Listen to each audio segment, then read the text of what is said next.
Alright, so they're telling me this side hasn't worked properly in years. So, sanitized it. I've got milk, I'm about to prime it up.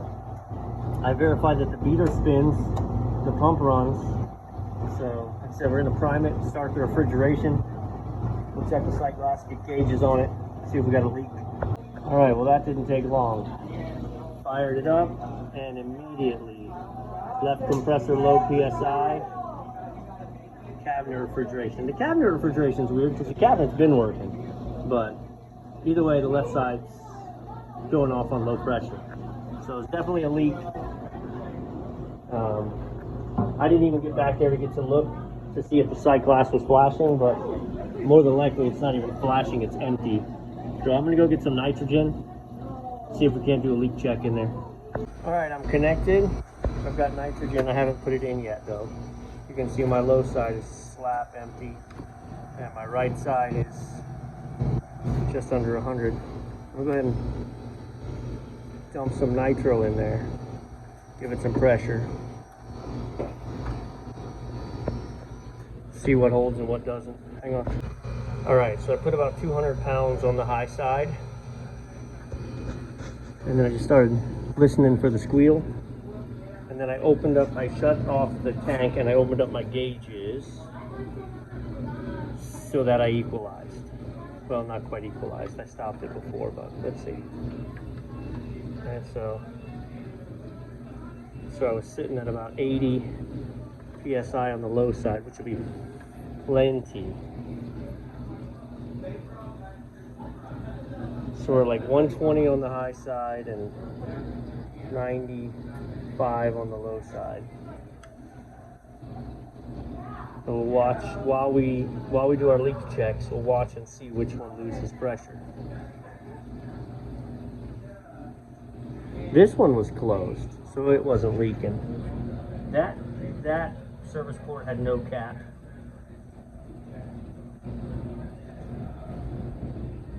It may have been leaking when we got here, but we also need to check up top.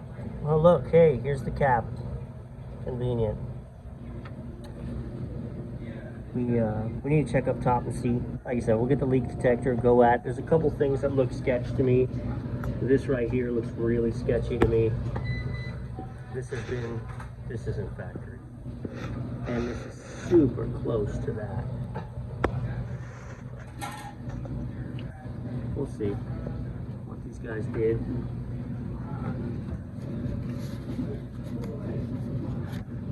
And let's get the leak detector, follow up.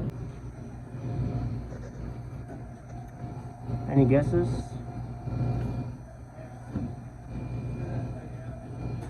As to why that's burnt to crap? I'm betting we did a TXV job at one point.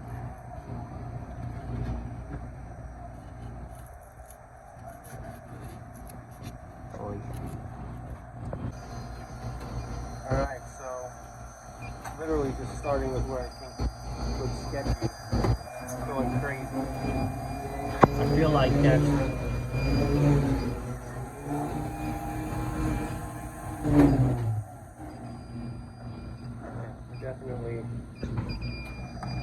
definitely down here.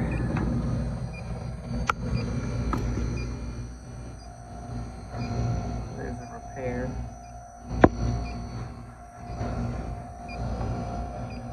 Nothing around the high side of that.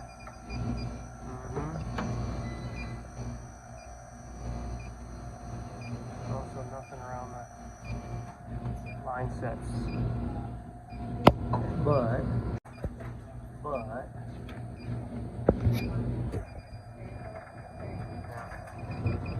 alright, so now it's time to get the big blue. Find out if it's inside this. Also, look at this.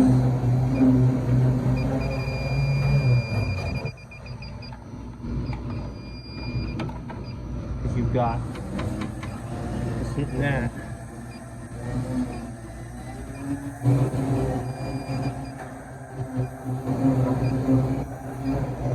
terribly crappy job.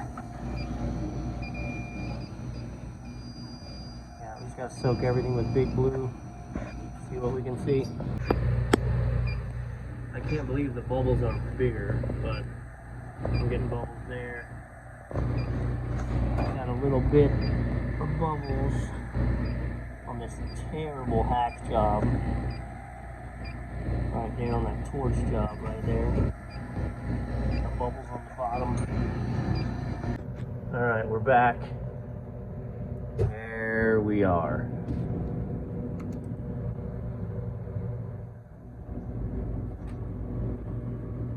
There's our leak.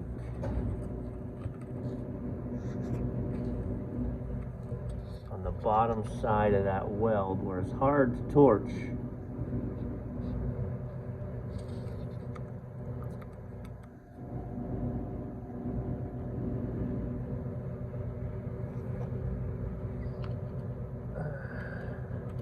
Yeah, there it goes. How am I going to get to that? Boo.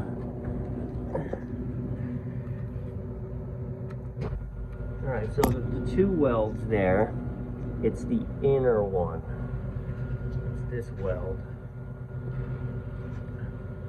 Well, obviously we're going to have to remove this box, give me a clear shot, pull all the cabling back, wrap everything with wet cloth. I'm going to keep searching. My leak detector was going crazy, specifically right here yesterday, so I knew it was there, but it was so loud. There was so much going on. And pardon me, as you can tell, I'm dealing with some sinus stuff, so I'm junky. But, alright, I'm going to continue on and just make sure there's not any other leaks here before I do my torching. So, it was going off all under here, but it was going off specifically like underneath this. So I think the detector was just picking up everything that was sub this point. I am very curious about this spot right here. Although it looks like it's okay. Yeah. Alright. Let's get into it. I'm going to try and show you this. My mirror is broken, so it's only half a mirror. But look in the reflection at the underside of that pipe. See it? You see the spot that is leaking? There it is. That's why we take a mirror after we torch and we inspect the spots you can't see, the back sides and the undersides. There it is. Sloppy, man.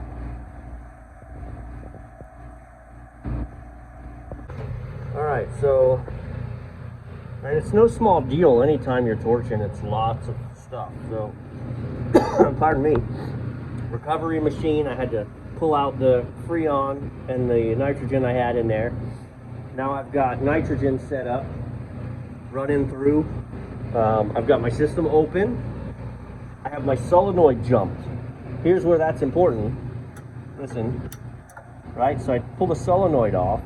If I run nitrogen into that, into my low side, but I don't open up the solenoid, it's not going to pass through and leave. It's just going to be weird, and actually that nitrogen, the only way out is through my hole, where my leak is, and every time I try to seal it up, that while it's hot, the nitrogen's going to knock it out. So like, that's an easy detail to miss, that you got to have that open. So I'm running like 8 psi of nitrogen through all the time. So well, let's do this. Wet rags. So these are damp rags. I cut the wires, harnesses, the zip ties that were there, so they were hanging right there. Now they're pulled way further back. But I actually think I'm going to be able to do this mostly from above and be very isolated with my heat, that I'm not going to put a whole lot of heat in the surrounding area. But wet rags, you can see I've cleaned the joints really well. So, all right. Let me give it a go. not the most beautiful weld, but I've sealed this up. I've put 75 psi over here on the low side.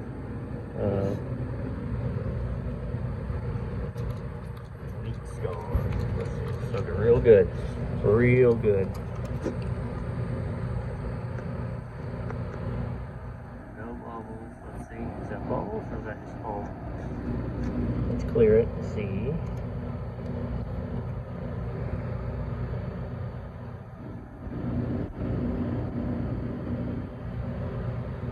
So those tiny, tiny little bubbles are just from when I sprayed it from the contact. Big glue is great about frothing up if there's anything. And this one's licked. Cool. Okay, we've been running vacuum for about 40 minutes. I've got this thing pulled down into a nice deep vacuum. I'm gonna shut off the vacuum and we're gonna run a pressure degradation test. You can see it's holding at, you know, negative 28, negative 30. If there was a leak, they would have lost that vacuum almost immediately. So I'm gonna let this sit for about 10 minutes and see if it degrades. But this tells me we don't have any substantial leak anymore. Also, while we were running that, I re-insulated all of our suction line pipes. Re-insulated that all the way down because I ripped all that apart looking, checking for leaks. So now we're re-insulated, and next step's gonna be get our 404 and the scale, start gassing her up, bring her back to life. So, I wanted to weigh this before I started. It didn't feel like there's a whole lot in there. It says we got 18 pounds. The bottle's normally 6.5 pounds or so. So it says I need just over 10 pounds for this unit. So that's cool. So we should have enough. So I'm gonna tear this out. I just changed it to kilograms. That's gonna mess me up. There you go. So I'm gonna zero it out. I'm gonna crack this until I get, come on. So I'm doing it one-handed until I get liquid. There we go. Obviously you can see we held our vacuums really well. So now I'm gonna go ahead, now that my line is purged and primed, I'm gonna clear it. And we're gonna start bleeding in 10 pounds of gas. It's probably not gonna get to 10 pounds of gas before I have to turn it on and use the system to pull it, but we'll get in as much as we can. It only got to about 5 pounds before I had to use the system to pull it in. Really important detail that could have been missed is this system was empty, so I had to put milk in it. I ran sanitizer through it and put milk, because if I run it in freeze with it empty or with water, you're going to damage the barrel. So, oh, we just cleared. Hang on. There we go. So it says 10.2, 10 pounds, 2 ounces, something like that. We're just going to go by the side class. We're going to get close to about 10. We're going to watch the side class. Looking good so far.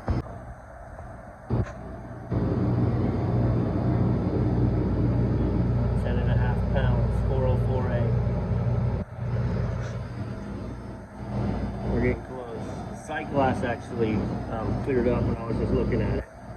I'm gonna run 10.5. It knows the line sets. It just says remote condensers with pre-charged line sets. All that's gone, so the charge in the line sets wasn't accounted for. So, but as long as the sight glass is clear, and then I'll monitor things through the subcooling and see what that's looking like. Is it tight?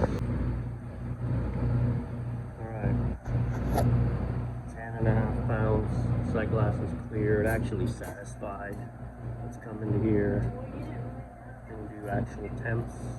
It's at 16 right now. It's set for 17. So when I draw a little bit, it's going to kick on. Alright, you can watch.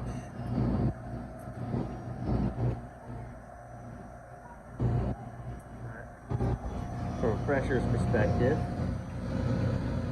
I actually dialed down the TXV a little bit. I wanted to run, and it's actually settled a little bit more. It was running almost 25 PSI, and you want like between 15 and 18. I've got it right at dead 15. I've got it to where it pulls down to -2, and then it satisfies. But obviously, we're making good ice cream now. Yeah, dropping. This is looking great. Pressures are great. No more leak in there.